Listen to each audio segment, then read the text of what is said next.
وَمِنَ النَّاسِ مَن يَقُولُ آمَنَّا بِاللَّهِ وَبِالْيَوْمِ الْآخِرِ وَمَا هُم بِمُؤْمِنِينَ۔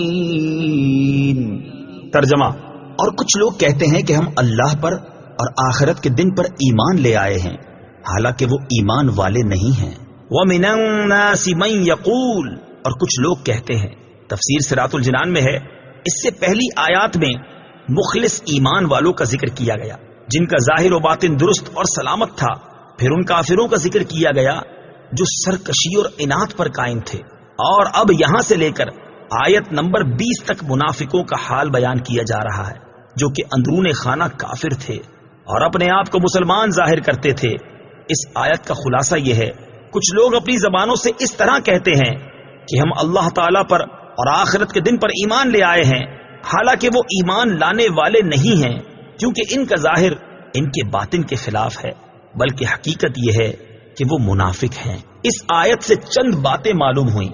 نمبر 1، جب تک دل میں تصدیق نہ ہو اس وقت تک ظاہری اعمال مومن ہونے کے لیے کافی نہیں۔ نمبر 2، جو لوگ ایمان کا دعویٰ کرتے ہیں اور کفر کا اعتقاد رکھتے ہیں سب منافقین ہیں۔ نمبر 3، یہ اسلام اور مسلمانوں کے لیے کھلے کافروں سے زیادہ نقصان دہ ہیں۔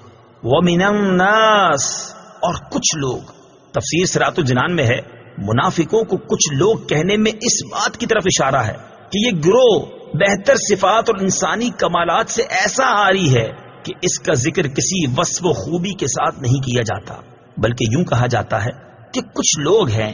اسی لیے انبیاء اکرام علیہ الصلوۃ والسلام کو محض انسان یا صرف بشر کے لفظ سے ذکر کرنے میں ان کے فضائل و کمالات کے انکار کا پہلو نکلتا ہے، لہٰذا اس سے اجتناب لازم ہے۔